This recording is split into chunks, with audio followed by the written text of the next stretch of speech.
What's going on, everybody? Todd here, joined as usual by DorkyRae Heyo. and Thrabalen Gaming Zone, Thrabalen. Hello all. Did I just hear Thrabalen Gaming Zone?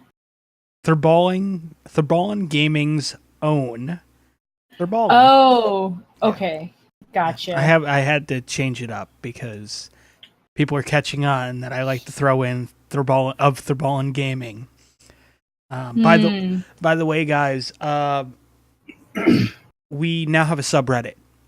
So reddit.com/r/precipice podcast. It's a new subreddit, so there's not a lot going on there, but there is some interesting things that have already been posted. Oh wait, really? Yeah. I don't know how to Reddit. It's like one social media thing that I don't know. You that log I don't in. do. You go to the Reddit page and you hit subscribe. Yeah, I did that thing. Oh hey, I even have a message, a notification.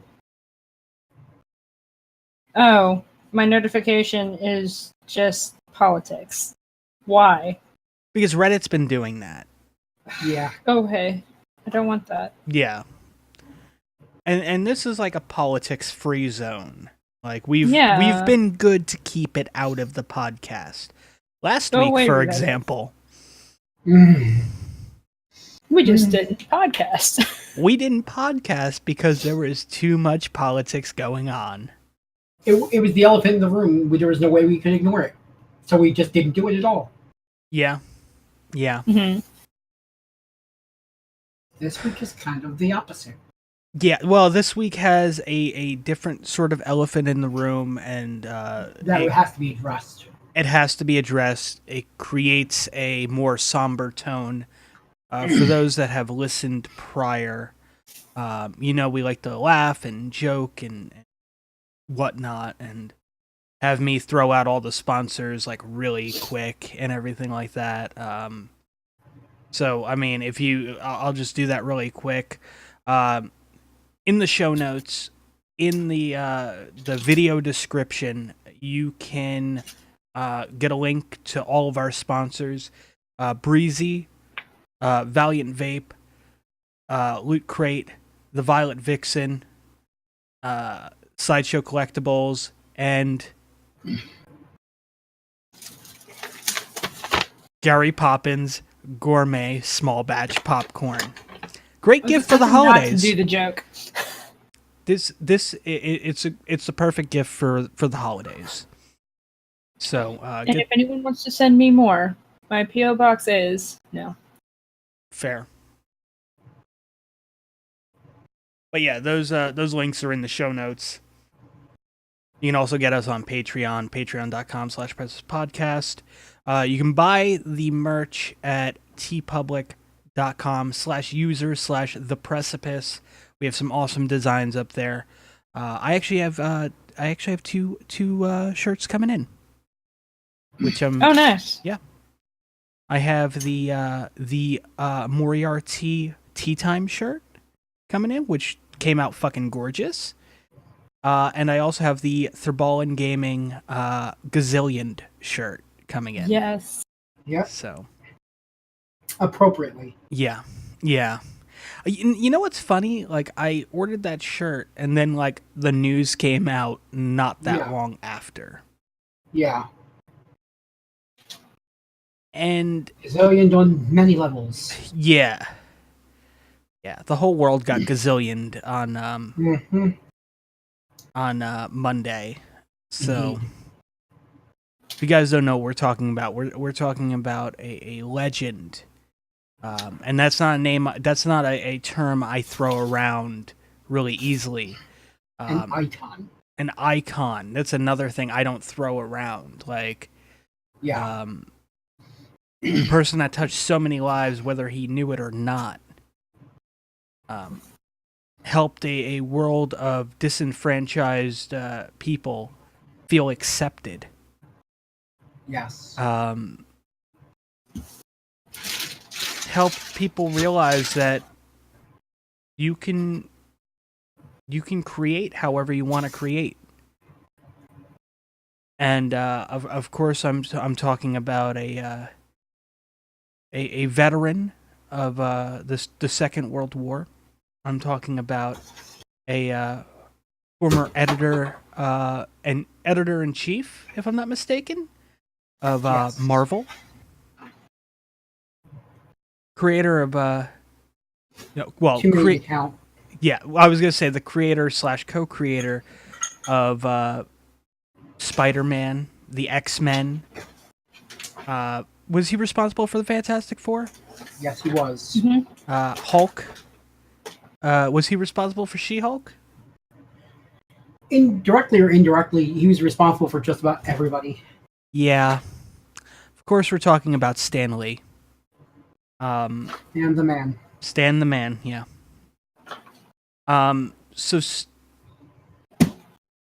This is usually we just fly off the cuff and stuff. But Ballin prepared a statement. I could not let this go by. I could not off the cuff this because this is very important to me. So here it is. And I hope you feel as I do.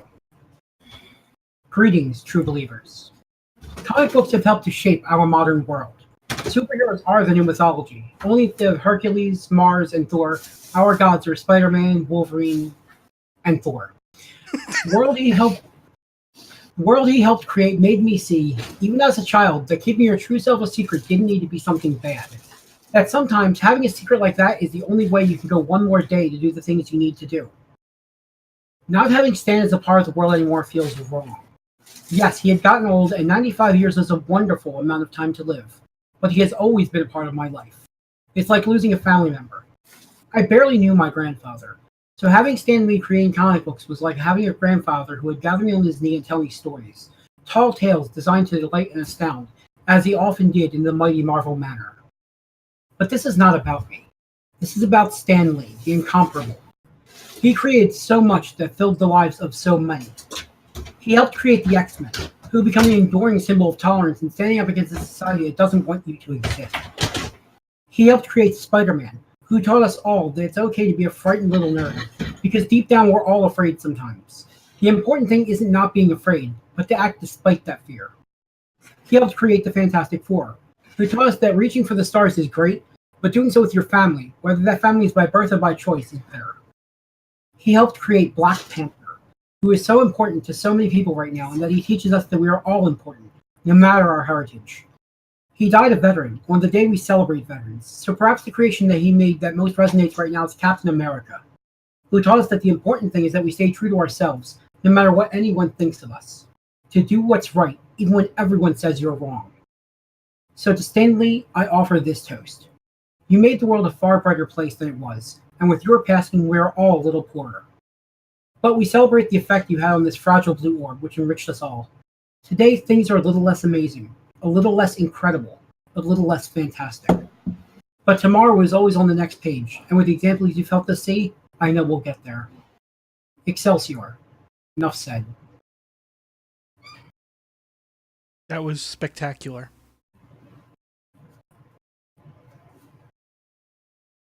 And as you said, a toast. Yeah.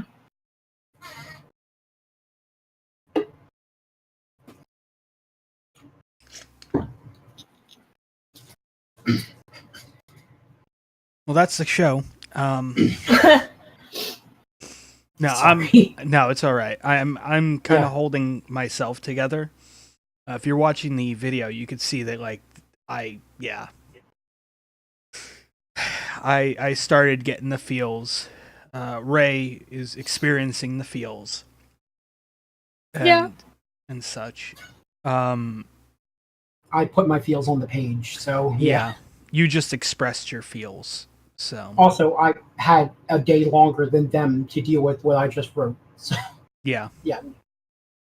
Even though, and to be fair, yesterday, after Ballin had written this, actually approached us and said, Do you want to share this?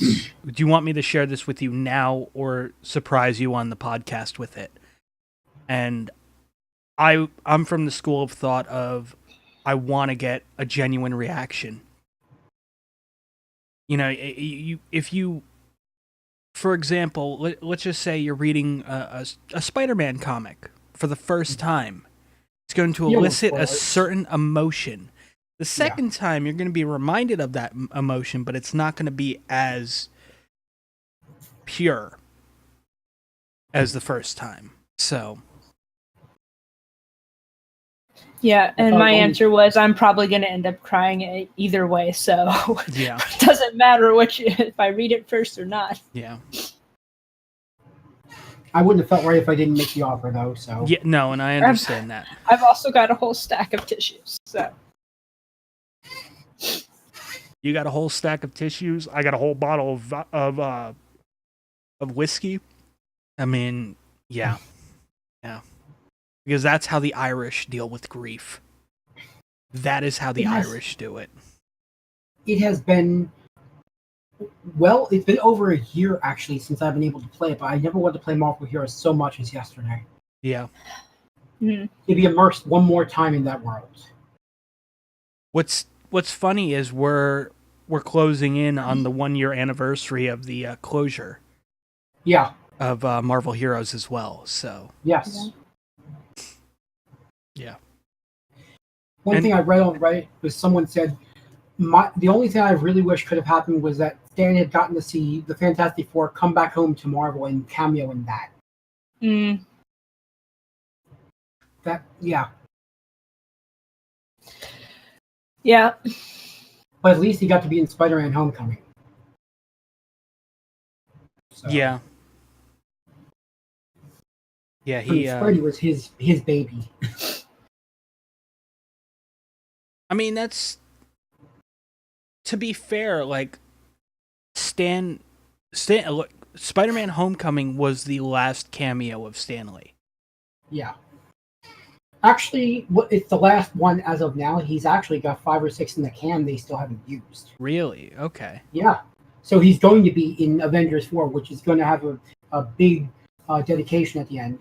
You know, he's going to be in the next Spider-Man and Captain Marvel. He's in these movies. It just, you know, he at the end he tended to record them a lot in advance just because of this. Yeah, and I understand that. It's, I don't know though. I really, I mean, Stan Lee, for me, I mean, I knew his work from the comics. You know, growing up, my dad would, you know, on, I believe it was Wednesdays, which was comic book release day, would come home from work after working a 12 to 14 hour day on the road constantly. He would come home and have a bag of comics with him. And he would always buy 2 of the same. One to read and one to put away. That's just the way he did it. And sometimes he would break out the older comics, you know, and he'd sit there and he would, I mean, comics taught me to read, you know. So to see somebody who was so instrumental in that even, and my passion of writing, to know that they're gone now, it just it hurts. It, you know, you put it very very well with, it was like a grandfather that would sit there and read you stories. Exactly. You know, I've seen some of the tributes to Stan Lee. I mean, there was a few good ones that I remember reading. One of them was,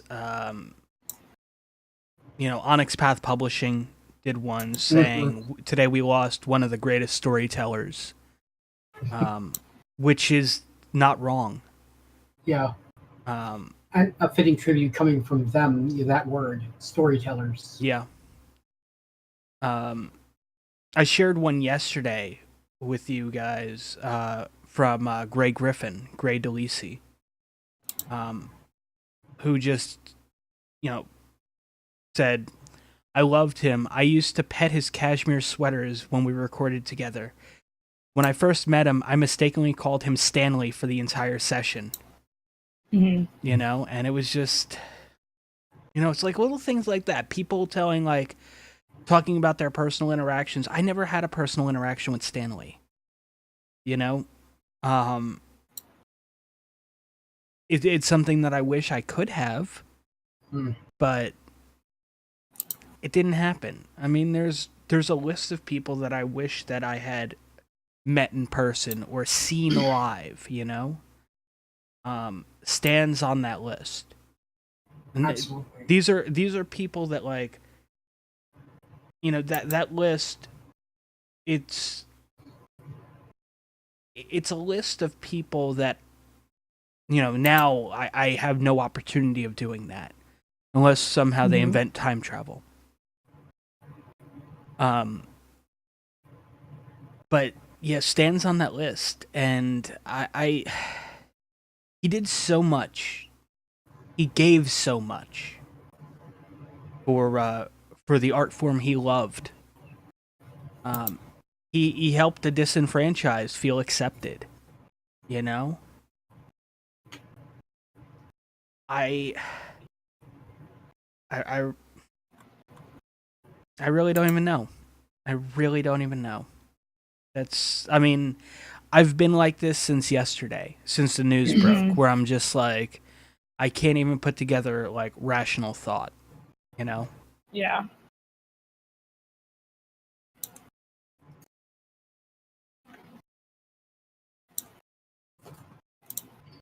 It's like I said, it's like losing a family member. Yeah. I mean, I know there's only one other person that I don't know on this planet that would feel this way about him, that is Mira Yankovic. Yeah. Mm. For you, definitely. Absolutely. Yeah. I have never met him. I will probably never meet him. I may not ever get to see him live, but he has impacted my life on such a level. Yeah. That when he goes, it's going to be another dark spot in history for me. Yeah. And I know what's going to happen. You're going to sit there and just, binge his music and replay word crimes for an hour straight. That's what's going to happen. White and nerdy. Yeah. But yeah, word crimes, everything.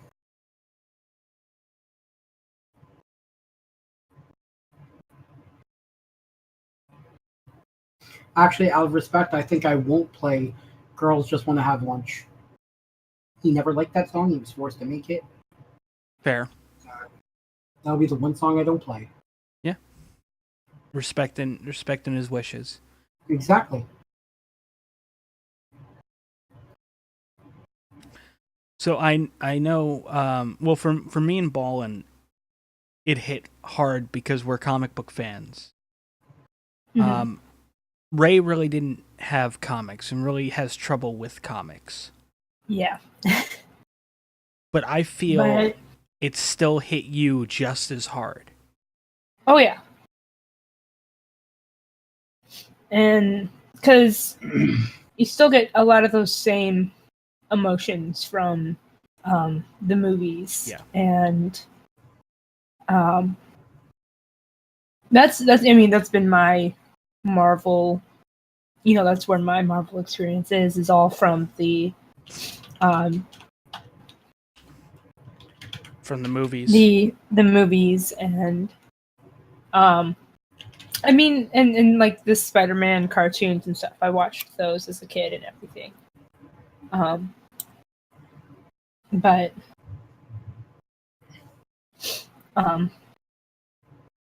yeah, no, my mom sent me a text message before I even saw the Discord messages or whatever. Yeah. And from that first text message through the rest of the afternoon, I was at work and I was just crying Yeah. at work, and I was really glad that I didn't have any customers come in. So Yeah, fair. I know for me, I pretty much yesterday I just needed to disconnect essentially. Mhm. After maybe about an hour after the initial, like, the news broke. After that hour, I kind of just was like, I'm done with Twitter, I'm done with Facebook, I'm not streaming tonight, I'm not doing any of this, like, and then I started a rabbit room and I watched Greatest British Bake Off. Because that's a thing. And then I had people, friends join me, and they're just like, "Oh shit, you weren't even joking about watching British Bake Off," and I'm like, "No." right, And then we watched right. Curious Creations of Christine McConnell, Mhm. which is also on Netflix, and it's pretty good. It's a baking crafting show with a spooky Mhm. vibe. It's kind of cool. Yeah, like I thought about watching like a Marvel movie or something last night, but I made that mistake with Robin Williams, Yeah. Yeah. and only I made the really big mistake of watching Dead Poet Society Oh God. because I had never Yeah. seen it before. Mm. Yeah. So yeah, Yeah. and I mean that emotionally wrecked me. Yeah. And just that experience, I'm like, I don't think it wouldn't be, I don't think it would be that bad because I've seen all the Marvel movies, so Yeah. well, except No for the Hulk ones. Yep. And to be fair, like the first Hulk, the Ang Lee Hulk movie, you can Wasn't even a completely Marvel movie. Yeah. you can That's fair. it does have the cameo, but you can completely pass that one by. That's The Ed fair. Norton one, no. I mean, Nobody likes it when he's angry. yeah.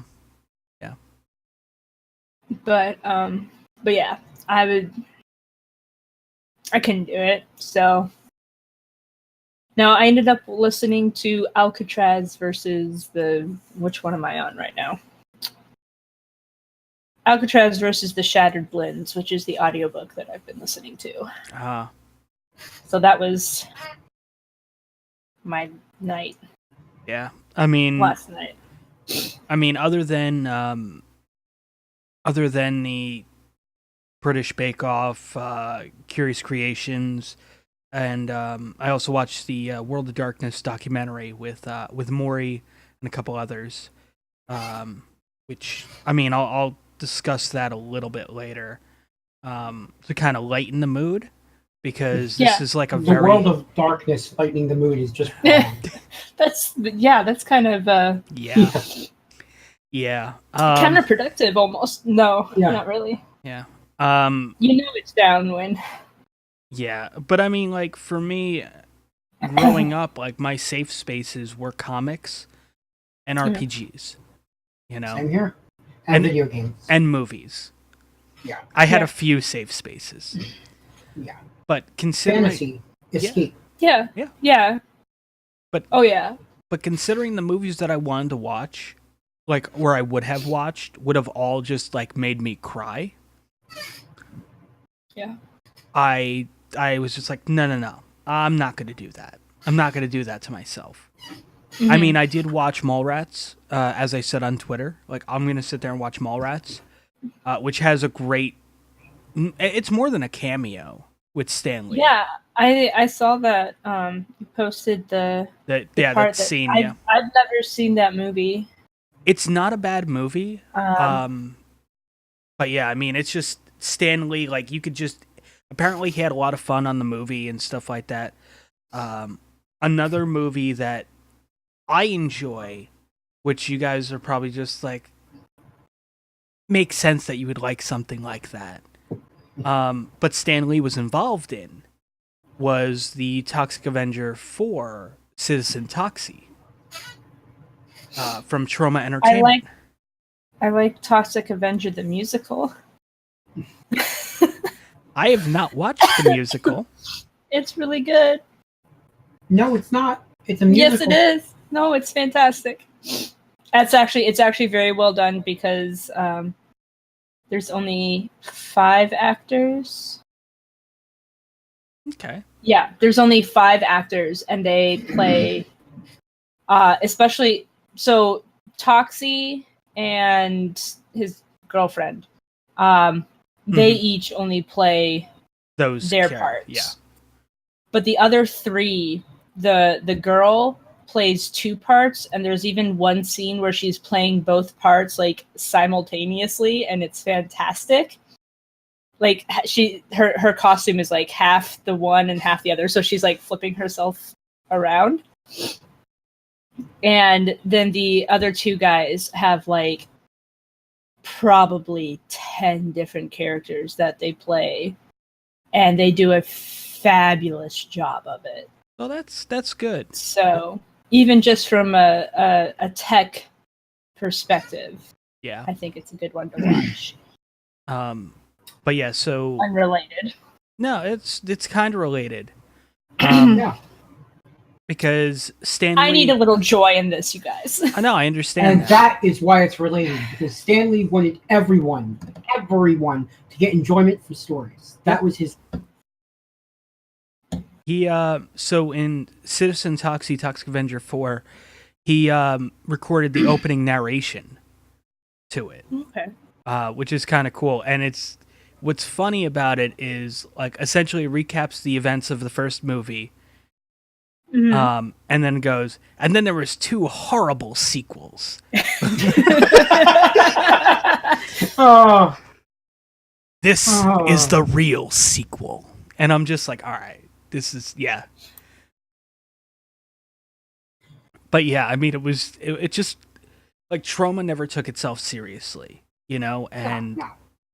I mean, they've had, you know, two, I mentioned that list of people that I wish I could have seen live or met. 2 of those people on that list have been involved with Trauma Entertainment. Stan Lee and Lemmy Kilmister. Both of them have been involved with Trauma. Both of them have, I mean, they've left such an impact on the world. On their respective fields, especially. Oh yeah. Whether people want to acknowledge it or not. I mean, with Stan Lee, it's kind of hard not to acknowledge it. Yeah.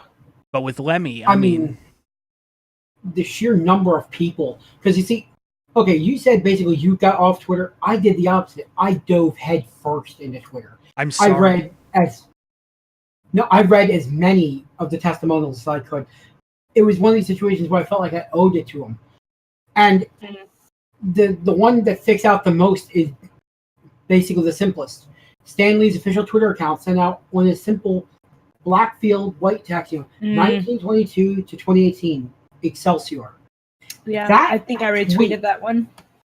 So did 646,000 other people. Yeah. 2 million likes. And that's just one tweet. Yep.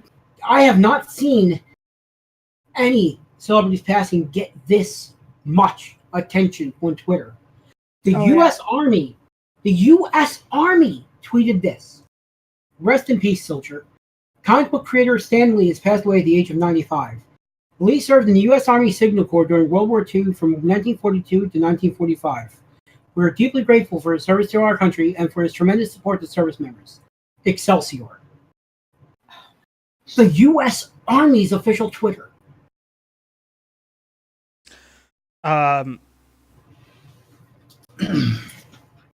Kevin Smith did a thing on Twitter, you know. I mean, you might not be a fan of the guy. Stan liked him. He'd worked with Stan a few times. He did a tweet, but then he also did a thing on Instagram, and the Instagram one is basically a novel. Yeah. So I mean, I could sit there and read that. But the Twitter one is, "Farewell, my friend. You're not only responsible for the boy I was, but also the man I am today. I will miss you all my days." You know, that's the tweet. And it goes, "Read it all here on Instagram." And I'm just, scroll. Yeah, I mean,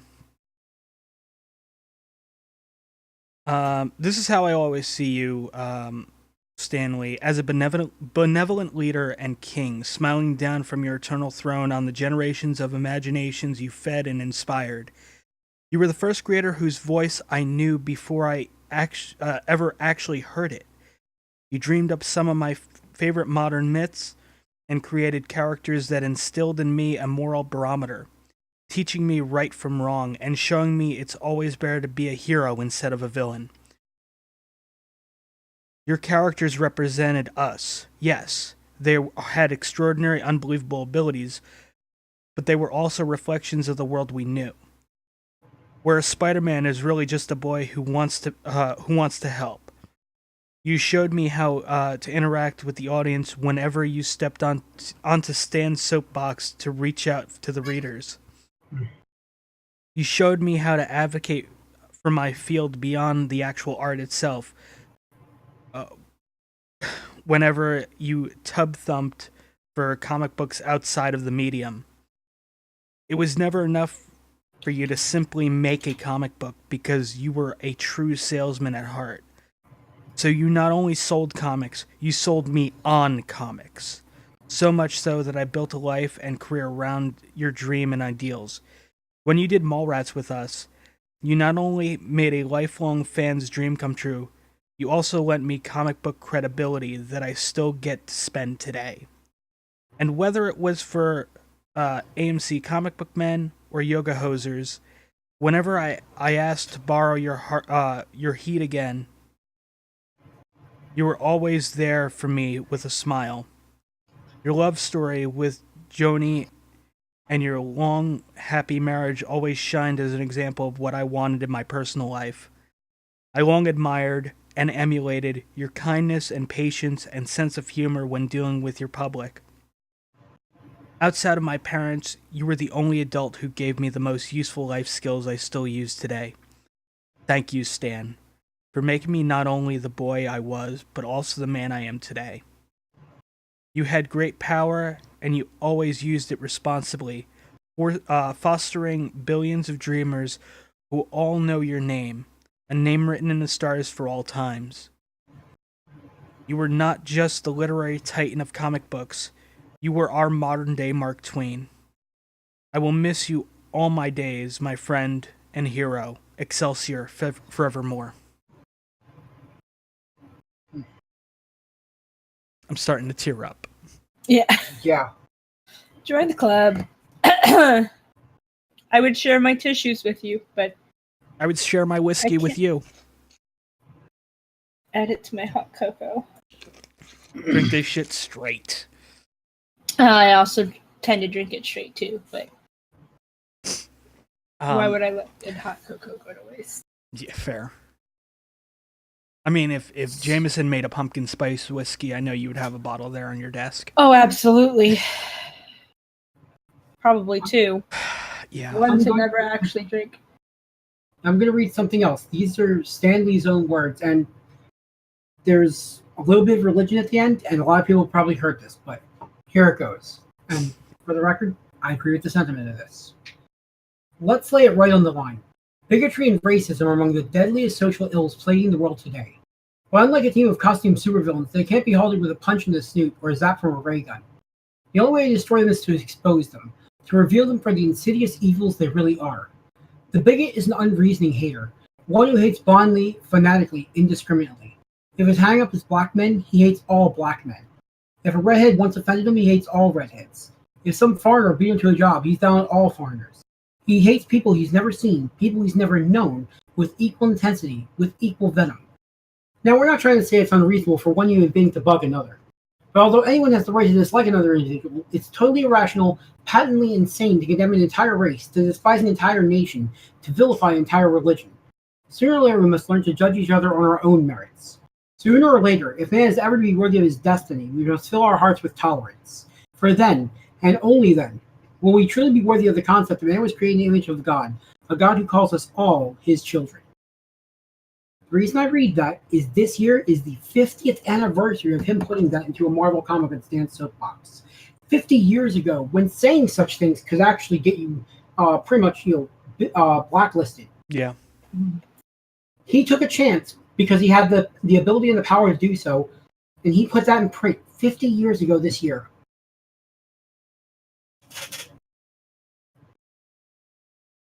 I mean, damn. Yeah.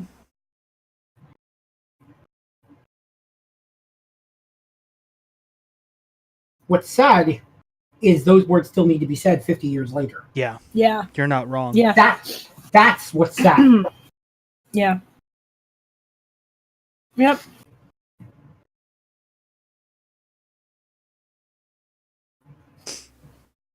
Man, why? God damn it, feels. Why?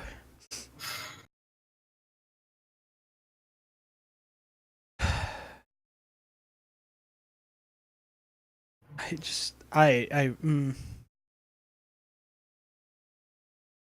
mean, just for the record, that was written before any of the three of us were born. Yeah. Even me, and I'm the old man of the group. So Yep. This is why he is such a great man to all of us. Yeah. I can almost guarantee that everyone listening to this was touched in some way by this man. Yeah. Oh, yeah. Even if you've never read a comic or been to a Marvel movie, in some way you were touched by him. Whether it was, directly or indirectly. Mm-hmm. Because that's the kind of effect he had on the world. Yeah. He made the world a brighter place wherever he went. Or at least did his best to try to do so. Mm-hmm. So remember how earlier when I started and I said She-Hulk, right? Yes. He is responsible for She-Hulk. Awesome. Yeah, She-Hulk was created by writer Stan Lee and John Buscema. Awesome. Yep. I mean, I can go through the list of what he's done. Honestly, when it comes to Marvel Comics, the list is short of what he didn't have a hand in. Fair, but I'm just talking about what he created. Yeah. Obviously, Spider-Man, the Avengers, Daredevil, Fantastic Four, Incredible Hulk. I want to say it's showing that. Oh, okay, yeah, because Journey into Mystery is where Thor first popped up. Yes. So you got Thor. What else? Can't even say Captain America because Captain America existed prior. Yeah. But he did pick it up on issue 100, so. Can't forget about Kiss Nation. Number 1, he did that in 96. You remember, by the way, just real quick, Captain America was before Marvel. Yeah. When they were timely. Yep. Nightcat.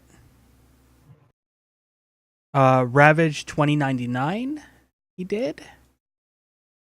She-Hulk. Did Savage Tales number 1. Sergeant Fury and his Howling Commandos. Silver Surfer. Solar Man. Let's make sure on this before I open my mouth. I mean, obviously we know the Fantastic Four, so there's no point in me saying, "Oh, the Human Torch," unless I'm talking about the original Human Torch. One of my favorite Marvel characters, Doctor Strange. He had a hand in. I mean, was it Nick Fury Well, yeah, obviously.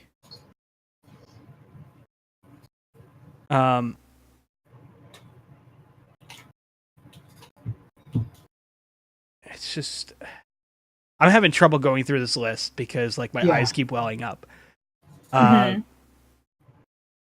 Ant-Man. I mean, it's just. I mean, the list can go on and on. So ultimately, what made his heroes so enduring was not that they were larger than life, but that they were down to earth. They had the same flaws as all of us. You know, Spidey didn't make jokes because he didn't take the fight seriously. He made jokes to cover up the fact that his heart was pounding a mile a minute. Yeah. He was afraid. He's afraid every time he steps into battle because you can get hurt out there.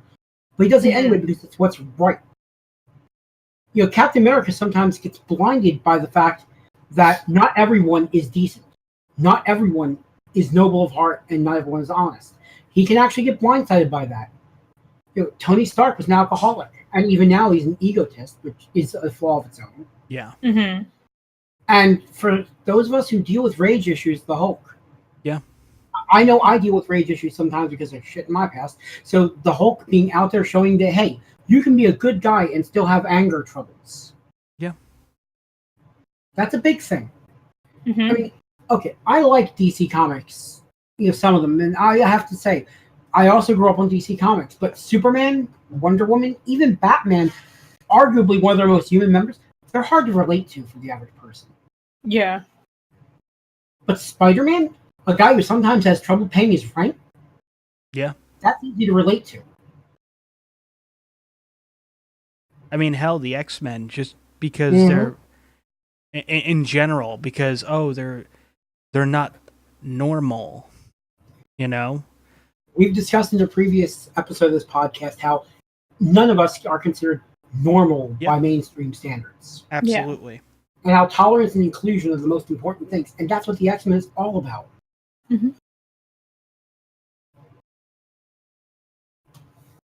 Yeah, I just...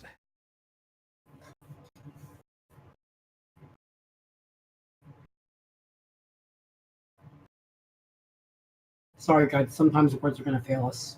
We're so forgive the dead air. It's still a hard subject. Yeah, no, legit. I just got my schedule for next week.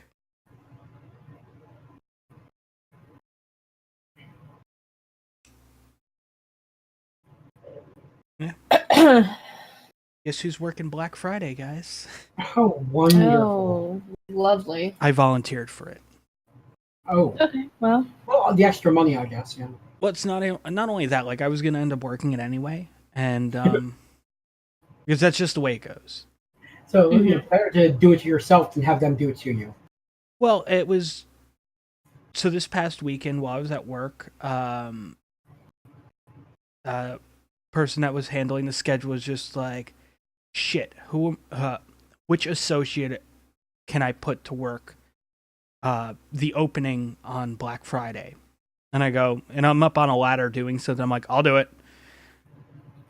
And it was just like one of those like snap moments of like, really? And I'm like, listen, would you rather have somebody who's experienced Black Friday as in a sales environment before, or would you like somebody that's never worked another job before ever? Fair. Well, folks, this is why I say Todd is the hardest working man I know. Yeah. I mean... Because Black Friday is the hardest working day I know. Oh, gosh. No. There are stories every year about people getting trampled to death on Black Friday. Yeah.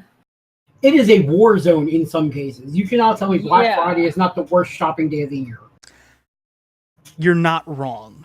Exactly. So the fact that you volunteered for it? Yeah. It's what a good general does. Yeah. Fair point. That's what somebody trying to get on beyond seasonal does. Yeah. I mean, let's be honest here. That show that you're willing to take one for the team, that you're invaluable. Yeah. Well, I mean, this this job isn't a seasonal job though, so Okay. this I is thought it was no, guaranteed no, only for Christmas. no. So there's been interesting complications with that one. Oh. Yeah, so it's right now just the one job. So Ooh. yeah, needless to say, the person I was supposed to talk to about being put into the other place no longer works there. Oh. Well, shit. Yeah. So yeah, it's. I mean, I could probably bother somebody about it, but I mean, at this point, it's just like, You need to buy some luck. That's all there is to it. I mean, like seriously, I have like shit luck. I really do. Yeah. You're not wrong. I mean, the last you 2 don't know years when have the been bad luck started. the last 2 years have been utter shit with my luck. 2.5. Let's be honest. Fair. We all know the date the bad luck started, and yeah, that shit happened. That's all I'm saying about it. Yeah. Yeah. But yeah, so no, I mean it's good to know that I'm working. I think they have me on like 4 days next week, so Oof. Yeah, so yeah. You get better money at least. yeah. And I mean also And it's your only job. So yeah. And I'm not saying that like, oh, that means I'm gonna be able to make all this content and stuff, like yeah, that's not gonna be a thing, but it'll give me time to kind of work on other stuff, you know, at least. Mm-hmm. And prepare for our game. I'm very much looking forward. I've been looking forward to this for actually ever since you first mentioned about creating a game. I've been looking forward to getting into a game with you, Ryan. Yeah. So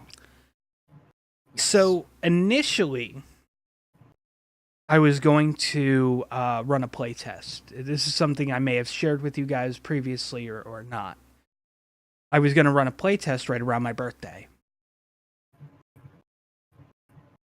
But Vampire 5th Edition. Now, I have never played. I've owned books, but I've never played in a vampire game. So this is going to be a first for me. Yeah. Mm-hmm. I mean, so for me, I've played Vampire in the past. I've never ran Vampire. So it's going to be a first for Todd. Yeah, it's going to be a first for Todd in two cents. First, it's going to be my first time being a storyteller in the world of darkness. Mm-hmm. And secondly, it is going to be the first time playing 5th edition. So I'm liking the material. Yeah, there's issues here and there that have been picked up by the media and whatnot, but I have not heard about these, but okay. There's something in the Camarilla book that caught some flack. Yeah. I mean, it deservingly so caught flack. Because it uses a real life tragedy that's going on right now as we speak. And kind of makes it like, oh well, it's just a ploy to kind of cover up vampire activity in a certain region. Yeah. Yeah. Yeah. Yeah. So I mean, that was honestly, I can honestly, understand. Yeah. That like I didn't appreciate because it's just like. It's like it really downplays the horribleness of who we are. Yeah, exactly. Yeah. See, this is just me picking up on that subtext, but yeah, I can already see why people. Yeah. Okay. Mm-hmm. Yeah. Yep. So, but I mean, other than that, I mean, the books are very well written. That's always been the case with World of Darkness material. Yeah. It's always been well written, whether it's White Wolf proper working on it, or of course our friends over at the Onyx Path Publishing. Big shout out to Ian and the whole crew over there. But yeah, I mean, it's just they just dropped the Camarilla book and the Anarch book. White Wolf did. Each one adds a new clan and a perspective on that specific sect. So the Camarilla book obviously talks about the Camarilla, or if you want to be pretentious, the Camarilla.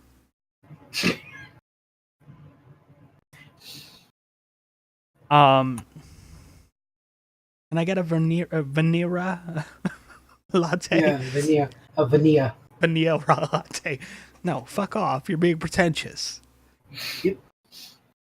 But it's got 2 L's. Then that gives the That's only if it's okay.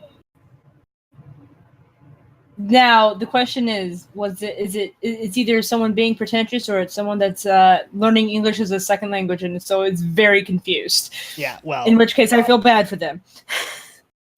To be fair, people who have English as a first language are often confused by the language. Well, I mean, this is true. Yeah. You're not wrong. I mean, one of my absolute favorite things about the English language is you can legitimately spell the word fish, Ghoti. Yeah, I know that. I love that one. I love that. I'm bad at spelling in the first place. For those of you listening, your word is fish. Yeah. For those of you out there who've yet to understand why, I'm going to walk you through it. The GH is pronounced f, as in the end of rough, tough, enough. The O is pronounced I, as in women. And the TI is pronounced sh, as in station, portion. You could out the other fish. Ghoti. I love that about the English language. That is a word crime, sir. That is a word crime. Word crime. It is my favorite bit of English trivia, though. Seriously. But anyway, so here on the Precipice It's also podcast, why Hooked on Phonics does not work for most people. As someone who learned to read via phonics, but so yeah, we're going to be doing the Precipice Podcast Network. We'll be presenting Nashville by Night. It'll be a chronicle run by me, featuring Thrabalen of Thrabalen Gaming. Yep. DorkyRae. Moriarty is joining, which will be great. Yes. And I'm probably going to I want to have at least 1, maybe 2 more members for the coterie. mm-hmm. So far, like, we have our Moriador. Yep. God damn it, Ballin. I love that. I'm sorry, I love that. We have Ballin playing any kindred that just fits. I'm batting cleanup. Yeah. I've made 7 so far, and it's like, yeah. I'm looking at another 2. Thanks, Todd. You're welcome. Well, I did 1 for each clan. Did you do the Beno Hakim or the ministry yet? Fuck. Yeah. But now I've got ideas. Yeah. No, you're not wrong. And then I believe Ray will be doing a gangrel. So, just because of animalism. Damn sure at this point, yeah. There's I like my animals. There's two clans that have I like them animalism. with gravy. There's 2 clans that have animalism starting off. There's the gangrel, and then there's Nosferatu. Yep. So, I think that the gangrel will be a bit better for you. Yeah. Awesome. Yeah. Because, I mean, otherwise you're dealing with, like, a horribly, like, monstrous-looking vampire that has to hide their entire life. Yeah. Oh, okay. Yeah. Yep. Least they break the masquerade. But yeah, I mean, so... Masquerade. Paper faces on parade. Sorry. And this is why you're not playing a Toreador. Yeah. That we have Moriador. So yeah. I was very happy. He was the first one with that. Yeah, so Maury ideas. So here, I'll just give Maury all the Broadway ideas. So here was the thing, right? I was like, all right, you know what? Like, I think this is what I should do because I want to do something special for my birthday. So the game will probably happen like right around my birthday. I doubt it'll happen on my birthday, which is New Year's Eve, because people have shit to do on New Year's Eve. Yeah. Some people go out and do stuff on New Year's Eve. Yeah. What a bunch of wackadoodles. Yeah, some people wake up New Year's Day going, "How the fuck did I get here?" Oh yeah, no, that's not me. I did not blame myself for that one. I stay in because usually where I am, it's like a foot of snow on New Year's Eve, so screw that. Yeah, that's fair. I am usually house sitting because people decide they don't want to put up with their dogs when everyone's doing fireworks, loud, fireworks. So I put up with it instead. So loud bang, you get a trail I of get paid brown for and it. yellow going around the house after that, and you're like, damn it! So I'm thinking it's a little annoying, but so I'm thinking like date wise, and obviously I have to run this by everybody involved. New Year's Eve is on a Monday. Okay. Yeah. And I know for Ballin, Sundays are kind of out of the question. Yeah. Well, Saturdays more than basically Sunday. If it's after like 7:30, I can do it. Oh, then we might be able to do it on the 30th, on Sunday the 30th. Because basically Sunday friend. My Sunday activities are usually done by 6:30 or 7. So 8 I can definitely do it. Let's put it that way. All right, so that sounds good. And, not only that, but if it's 8 p.m. for example on a Sunday. Mm-hmm. Really? Yes. Sunday is the one day where that could happen.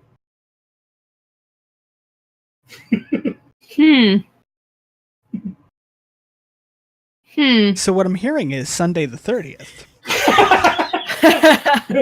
Because we've actually discussed this. Really? And I said, there's no way it could happen on Sundays. But yeah. Was there interest shown? Oh yes. Yes, definitely. Okay. So yeah. If I'm house sitting, it's gonna depend on where I'm house sitting at. Well, considering your character and the fact that your character is gonna have probably a dog familiar, it's not gonna matter much. Well, no, reality becomes roleplay at that point. Yeah. Well, yes, but one of the houses that I house sit at does not have internet. Yeah. Yeah. So, she bums the internet off of her neighbor, and so it's like one bar of Wi-Fi. But I hear they have pretty good cookies. Like, that's never going away, right? Nope. No, it's not. No Wi-Fi, but good cookies. Yep. You'll be sitting there talking into your phone like you're in a call with us, not realizing it because you've had too many cookies. Yeah. Well, that happened. Why were you guys so silent last night? I thought we were playing a role-playing game. It's just like, we were waiting on you. What? I was there. You better get enough cookies and Ray could just do Malkavian. Oh. So here's the thing, breaking down the different clans. Enough cookies and I do everyone's character. Bear. You're a Malkavian that thinks they're a Toreador. Yeah. And the entire Broadway musical is happening. Yeah. It's a one-person show. That would actually be wonderful for me, but and we'll live with my character happens to have a steak. This is exactly why we're not doing the game in Omaha.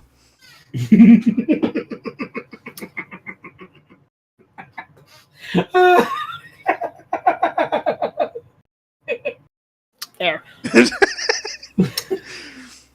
Some people have beef with that. Yeah, right? It's also probably why we're not doing it in New York too, because my character would never leave Broadway Strip. No, just go from one theater to the next. And so your character gets strip steak. So the decision to do Nashville was, I wanted to do an area that was unfamiliar to most of the players. I looked at a lot of different, like I didn't want to do like a major city. I didn't want to do like New York or LA, Vegas. I mean, Vegas was an option at one point. I'm like, nah. I didn't want to do anywhere. I didn't want to do Philadelphia, for example. Yeah. Right. Or St. Louis. Or St. Louis, yeah. Doubly so now. Yeah. Wouldn't have Oh, got it. Yeah. Yep. My brain was like, wait, what? wouldn't want to do Kansas City because then I would have to explain which Kansas City every 10 minutes. Yep. Wait, are we in Missouri? Yeah. So it's Kansas City by night? Which Kansas City? Fuck. Don't do Springfield. Yeah. Oh gosh. Like every state has a Springfield. Yeah. I couldn't do. I didn't want to do like. And this is before even Maury. Like I figured like, oh, if I ask Maury will probably be interested, and it'd be a great way to kind of get like the two shows to interact. You know, which is something we've wanted to do for quite some time. Yeah. I just want to hang out with Maury. Yeah. Same. I mean, like mood. Yeah, and Maury's like super excited that Ray's going to be part of this. So I saw like I got added in to the chat for it, like right at the same time that you dropped like a character sheet, and Maury got super excited. And you're like, for the character sheet, and Maury's like, no, Ray, and I'm like, oh.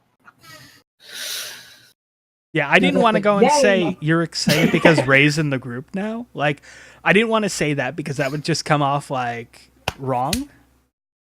Yeah. But of course. It would have seemed forced, right? Yeah. Yeah. Whereas if I'm like, you're excited and there's about no way me, to answer no to that. Yeah. That's fair. I mean, it seems like a dick if you say no to that question. Yeah. Yay! That or you're just a very sarcastic person. You're excited about the character sheet? Well, that, and I would have answered, well, that too, but. Yeah. But I mean, like, sure. coterie size, I'm looking at like 4 or 5. Okay. And we now have 3. So, basically what's going to end up happening is... I don't know what a coterie is. It's a group. Okay. Yeah. It's... Party. Yeah, it's your party, is the term coterie, yeah. Unless we're playing Sabat, which they haven't released for V5 yet, and then that would be pack. But then you would also have to deal with the Valdery and all the other stuff, and blood drinking rituals with the other vampires, and yeah. They're the asshole vampires, basically. I mean, yeah, kind of. The shovelheads. Yeah, I'm also hoping. So Onyx Path Publishing is doing a source book for V5 called Chicago by Night. So basically, it's going to detail the Chicago by Night. You know, it's going to have a couple chronicles you can run and stuff like that in that area, as well as kind of the structure of that city and surrounding cities, which is kind of cool. But one thing they're introducing in that book is the new clan La Sombra. So being a backer gives you access to the early manuscripts. And they have said that they are going to release the clan La Sombra stuff before the end of the Kickstarter. Yay. Okay. Which means Ballin now has 3 clans to big shit for. Once I get some information on them, Yeah, exactly. I mean, I think Nashville by Night works better anyway because of alliteration. Yeah, I mean, like I looked at just like middle of the country, like stuff that didn't have a lot of lore attached to it, and like Nashville, there's not a lot of lore, if any, for in the World of Darkness, which is kind of cool. So it's kind of like it's to kind of say something that Ballin would say. I have a sandbox. Yep, an open world. I has sandbox, and I can create it however I want. Yep. And that would be the problem if I did like Seattle by night or New York by night, Charleston by night even. You have to worry about conflicting with already established material. Exactly. Which you can always play with your own alternate reality effectively and change things. Fair. Well, one thing that was mentioned in if you guys, and I'll share the thing with you guys, the playlist on it. I may have already in the group chat on it. But Matthew Dawkins, he works for Onyx Path Publishing. He's written for World of Darkness books and such, and he's involved heavily in Chicago by Night. He did a series for White Wolf's YouTube page, which is kind of like an 8-part series on Vampire the Masquerade 5th edition as told by a vampire, basically. Like somebody kind of bringing you into that world. And the first chapter is everything before this was prologue. Which is just like, yeah, all that shit happened. That's all in the past. Don't worry about that. Yep. So it's somebody picked up a big old sketch. Yeah. So I mean, it's very much the situation of, yeah, all this lore may have been already established in these areas, but feel free to kind of be like, do your own thing in them as well. So, we will be running an Anarch game. So, because the Anarchs are more fun and they have a lot less restriction than the Camarilla. Like the Camarilla, like part of the Masquerade 2.0, as I'm calling it. They don't like technology. So no cell phones, no social media, none of that. Yep. Yeah. Having one they see as a violation of the Camarilla law. And you don't want to violate Camarilla law. Unless you're not in the Camarilla. Well, I mean, at that point, you're like, fuck you. Like, yeah, exactly. Mm-hmm. Now, remind us what our coterie is going to be again? You know, who they're siding with? Our coterie is siding with the Anarchs. Yeah, so, fuck you, give me my bars. Yeah. We're going to liberate this cell tower. Yep. Just going to sit here and pet my cell phone. Yeah. It's okay, baby. I won't let anybody hurt you. It's okay. We're Anarchs. We're not filthy Camarilla. Yeah. No. We're not some Luddites. Yeah. So, yeah, the way... I hear a knock at my door. Huh? I hear a knock at my door. Oh, no. Yeah, exactly. Did the fucking Ventru find you? Or is it the Second Inquisition? One of the two. Yeah, it's not a good thing. No. But no, I've been digging deep into 5th edition, the 3 books that have been released for 5th edition. I've also been digging deep into just the standard lore of the World of Darkness. So, I mean, there's not, like, they haven't really reintroduced a lot of the other supernatural types yet, especially as playable. So, for example, like, they said they don't have new rules for the mages yet. So the mages haven't been included yet. The same thing with werewolves. Though Chicago by Night does introduce NPC werewolves, I think. It might have been introduced in one of the other books, too. I just haven't read that far in. Because I have with the core book is, 400 and something pages. And I'm just... Yeah, that's a thing. But the big thing is, like, the Camarilla consists of technically 7 clans, and that's been a constant through the World of Darkness. 7 is actually a good number for assemblages. It's why the Avengers have always had, to go back to the Avengers and the Justice League have always had 7 members. Yeah. So the members, like, in the V5 core book, they have 7 clans listed, 5 of which are Camarilla. and that is your Ventru, your Nosferatu, your Toreador, your Tremere, and your Malkavian. How do you get 7? You have the Anarch groups, which is the Gangrel and the Bruja. So those are established, but all the clans can be Anarch as well, which is kind of cool. They're called traitor clans, but yeah, I mean, well, it's a thing. It happens. Yeah. Meh. Yep. Meh. What have you done for me lately? Yeah. In the Camarilla book, they introduced the 6th Camarilla clan, which was the Banu Hakim, formerly known as the Assamite. I would say they went with a rebranding. However, that is the name that they've used previously, and that's the name that they prefer to go by. Because Assamite sounds too much like assassin. Also sounds a little bit too much like, ass muncher. Yeah. Yeah. The Anarch book introduced the Ministry, which is a rebranded followers of Set. And I was excited as fuck about this. For multiple reasons. I mean, first off, I want to have more clans to play with. That's a thing. Followers of Set have always been interesting.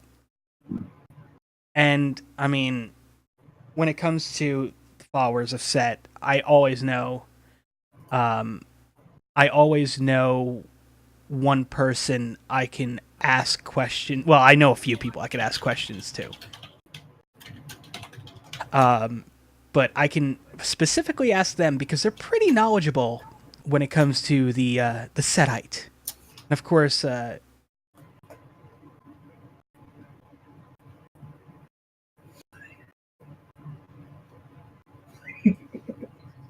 I'm sure that was a joke, Bolin, but I don't get it. To answer your question, Ray, the game group chat. But no, they're not. There's a link. The only link in there there's 2 YouTube links, and then the fillable character sheet. That's it. Right. You might have come in right after I dropped it. No, I just scrolled all the way up. Well, there's another place. Dark Finder. Yeah, place to drop this random stuff in Dark Finder. Yeah. That's the other place. Okay. Yeah. I still like my answer better. Okay, is it just the fillable form then? No, there should be a link. Scroll up. You're looking at the Google Drive. It's a second Google Drive link. Is it? Yeah. Did you send it last Friday? I should have, yes. Okay. Hold on. Screw this. Enough of this dancing around it. Sorry. Here. There. Thank you. I'm through with the whole seeing eye dog leading you to thing. Actually, hold on. No, it is in the group. The Nashville by Night group. I'm looking at it right now. It says ToddEvf. Yeah, it's right above the fillable sheet. Right added DorkyRae to the group. Then there's the link, and then there's the fillable sheet. Yeah. I knew it was fucking there. Right above it. Oh. Okay. So on my screen, it looked like that. That didn't look like 2 separate messages. It looked like that was there was that link, and then the fillable sheet was connected to that link. I hear a head desking. Yes, I hear a head desking too, but no, I see what. Yeah. Okay. Yeah. In my defense, it did look like how sometimes when you put a link, it'll show the link and then it'll have the picture or whatever. No, and I get that. The way that it's broken up, it looks like that is connected to the link. Yeah. So my brain did not register that as being. I can see that, with the exception of the 2 separate ToddEvfs. I can see that. No, it doesn't have 2 separate ToddEvfs. It does for me. It does not for me, is what I'm saying. Which is that on my screen, it does not have 2. It's fine. Everything's fine. It's fine. Rocks fall, everyone dies. I'm gonna prove this to you. I'm going to prove to you.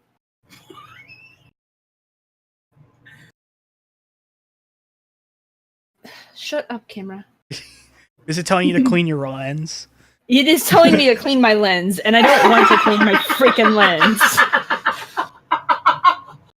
Gotta love the Galaxy, because the Galaxy does the same shit to me. Yeah, that's what this is. This is the Galaxy S9. Yeah, you know. Um, I have a Moto E5.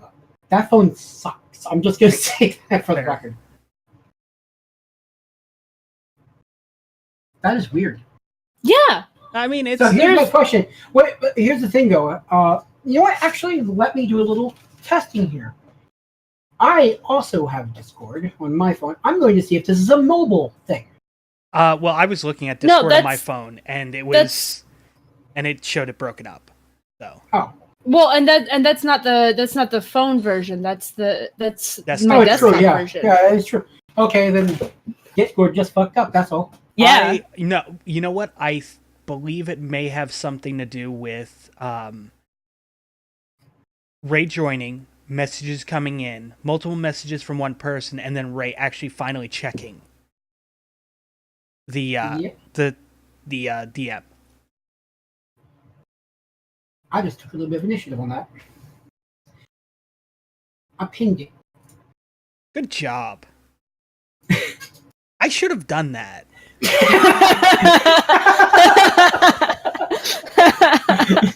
I should have done that. But anyway, like back to the ministry. So when it comes to like people I can ask about like World of Darkness stuff. What happened? And the fillable. And the fillable. Oh, gotcha. Nice. Okay. So of people I can ask about like World of Darkness stuff, obviously, I mean, a lot of my stuff I can get from the White Wolf Wiki, which I can actually ask the person who wrote a lot of Yeah. Ian. I can ask him for certain things, like if I hit a point where I'm just like, I don't know what I'm doing. But when it comes to like the Setites, I could always just kind of send a message to honestly, and I've always said I don't like playing favorites when it comes to my Twitch community. But she is legitimately one of my favorites. Like and it's so good to have her back in the community. Yes. We're talking about New Wave Masquerade. New Wave is like such an awesome person. She really is.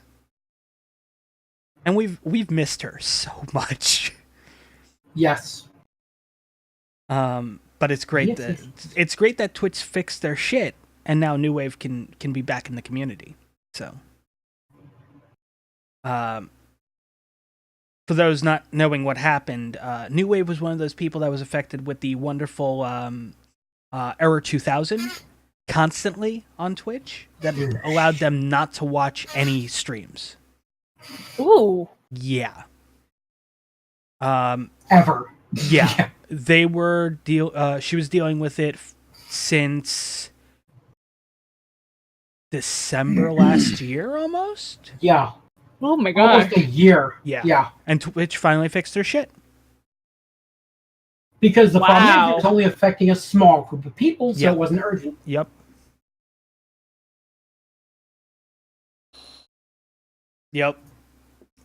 I mean, that's the way every company works when it comes to software. You pass the big shit, and then you work your way down to the small shit. Yeah. And unfortunately, if it only affects a tiny percentage, that's the small shit. Yeah. It's not small for the people it affects, but that's triage.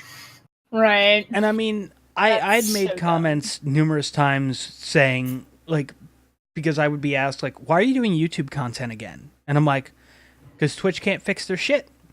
I have people that want to watch like what I put out, and they can't. So yeah.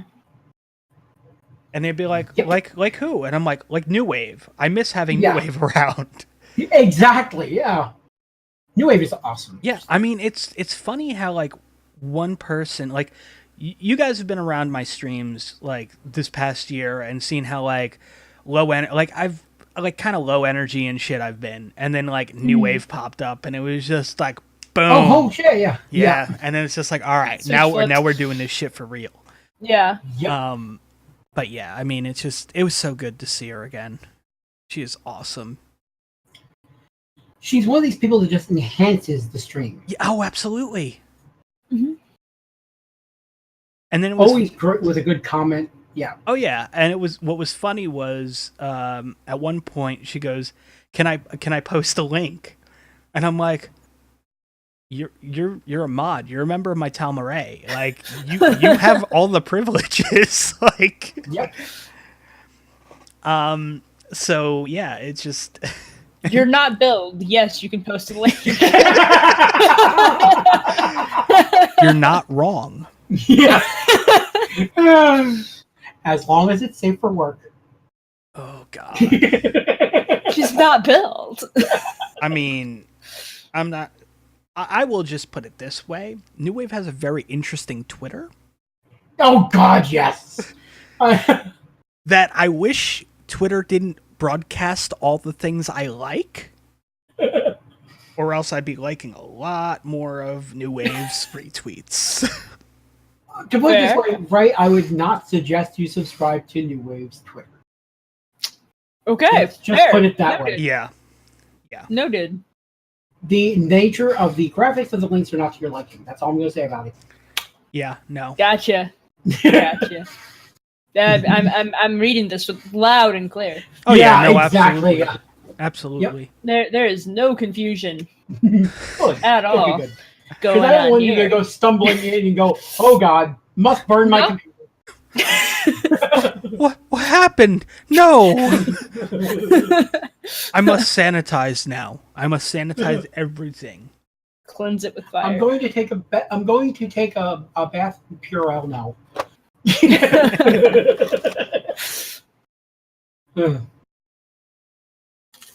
But yeah, I mean,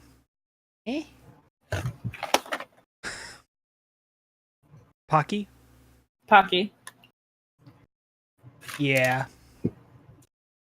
I mean, I wish I had something to sate my hunger right now. Oh bloody hell! Hi, Bethany.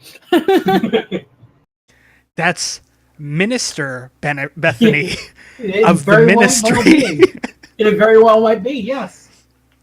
You do realize that there was a possibility. Okay, so the way I basically got things going character-wise, Ray will be like 95% on this. Essentially creating a vampire version of their Pathfinder character. Yeah. And one of the character concepts I have of the number of them floating around is a vampire version of my Pathfinder character. Oh, let's be One honest. of your Pathfinder. My most prominent Pathfinder character. Yeah. Fair. Oh God, now I'm wondering about frickin' Vampire No. Farah. Thank Oh you. gosh. Yeah. I mean, you already have Vampire Emma Sue. Yeah, that's True. not been true. Not even lying. That's the voice I'm talking about. Then you have And your the funny thing about all that is that's how Todd sold me on this. Yeah. Because when Todd was talking Yeah. about this, and I was like, I mean, that sounds great, and I really miss role playing, But character creation. but I have to make a character. And then Todd's like, first Todd was like, the way that he was talking about it, he's like, and Ray, I've pretty much already got your character. Yeah. And I just started cracking up. Yeah. I because I it was pretty like- much have a concept for your character. Yeah, exactly. Yeah, that's Yeah. how it went. And I was like, okay, so and I explained that that's where my brain had first went was, oh no, character creation. Yep. Yeah. We knew that for a fact, which is why Yeah. we got this before we ever came to you. Which, to be perfectly honest, like, and Ballin can attest to this, Ballin had planned on, like, oh, it's going to take me quite some time to kind of start making characters. I was expecting I'd be done by the end of the month. Yeah. Mm-hmm. I'm done. Well, you were done until I. Now I'm gonna have to have an extra day. But character creation flies now. Yeah. I mean, mind you, that's the mechanics part. The creative part is gonna take as long as it's gonna take. Yeah. But to be honest though, just going through the character creation part gives you ideas for your character. Yeah, it really does. Things especially like the predator rules. Oh yeah, the predator type. Ooh. Yeah. That right there, the predator type determines your personality a lot of the time. Yeah. Because someone who has Sandman is completely different from someone who has Alley Cat. Or somebody that has Cleaver. Yep. Or Siren. Yeah. Hell, Siren and Cleaver couldn't be more different when you get right down to it. Yeah. Or even Bagger. Mm-hmm. Mm-hmm. Though, if you're a Ventru, like, you have a smaller list of predator types to choose from. Because some of them can't be done. You can't be you can't be a bagger. You can't be which ones did you say? I heard Bagger and Farmer and Bagger. Yeah, Farmer, Bagger, yeah.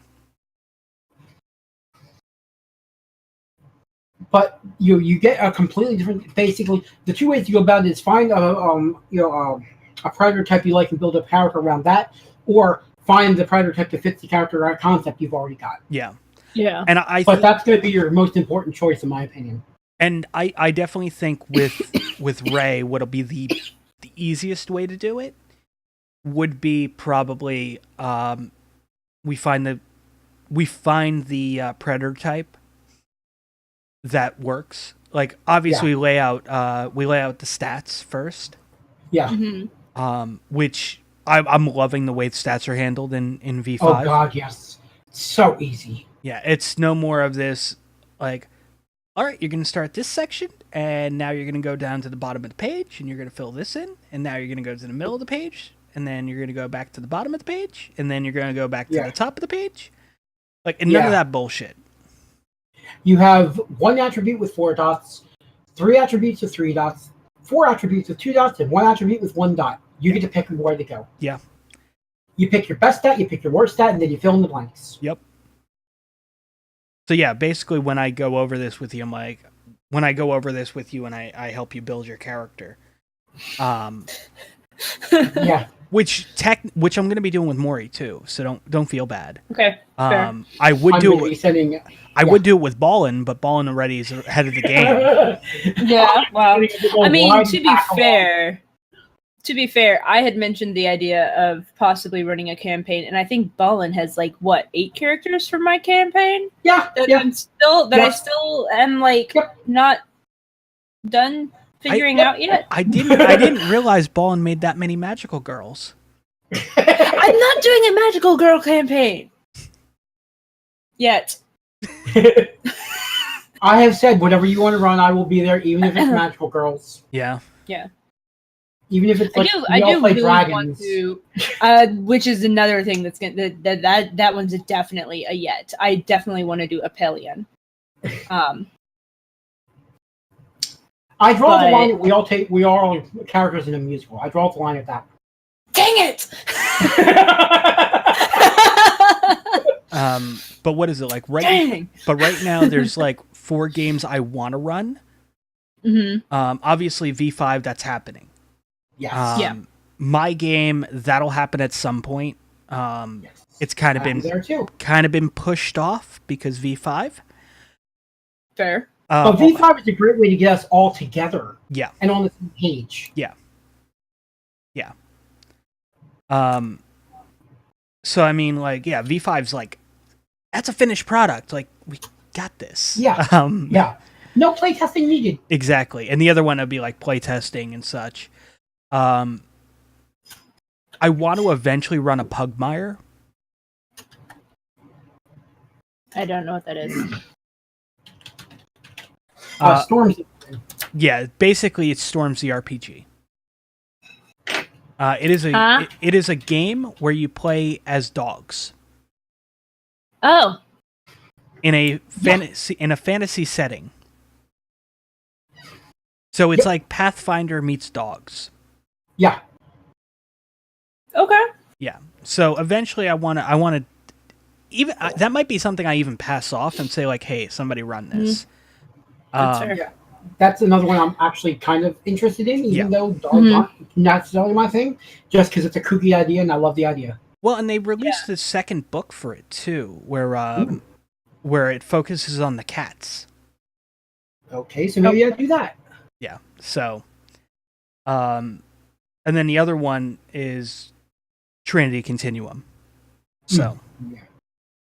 which let's be honest. I mean, it looks pretty badass to begin with. And the fact that Ian worked on it does not hurt it at all. Oh no, I would be there for that too. Yeah. Honestly, I love role playing. I'm there for anything, honestly. Yeah, fair. Except musicals. Yeah, that's fair. So one of the things, and I'll have to get with this on all the players, and I'm mentioning this to you now, Ray. Oh boy. That expression. Is with each player, I basically gonna have to like make a list of like hard limits. Okay. Yeah. Based on the other players. So for you, I already have eye horror on that hard limit list. Yes. There's the unspoken, like, basically like more of the violent sexual stuff is like a no-go at all. Yeah. Like which I fully agree with anyway. Yeah. Well, and it's funny because like I was just I've talked to Ballin about this, and I was just like, so I'm gonna have to come up with a list of like hard limits on stuff, and I'm like, do you have any? And basically Ballin says that, and I'm like, yeah, that's already on the list. Yeah, like, but I wanted to make it known officially. For me. Yeah, it's fair. Yeah, fair. I honestly don't have much else, hard on my list. Yeah, I've got a few, but and that's why we discuss these things. Exactly. Yeah. Exactly. Yeah. Because I don't want to run something and then have a situation where you feel super uncomfortable. Right. Because games are about having fun. Yeah. Oh yeah. Yeah. Yeah. Yeah. So I mean, that's definitely something I'm gonna have to go and do the same with Mori. And typically, when I'll do that is when I'm helping you build and flesh out your characters. It'll take to.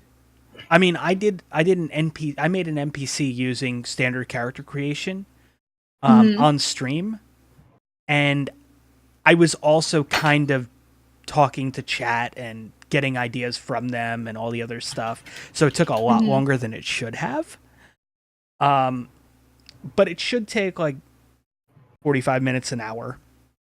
It should.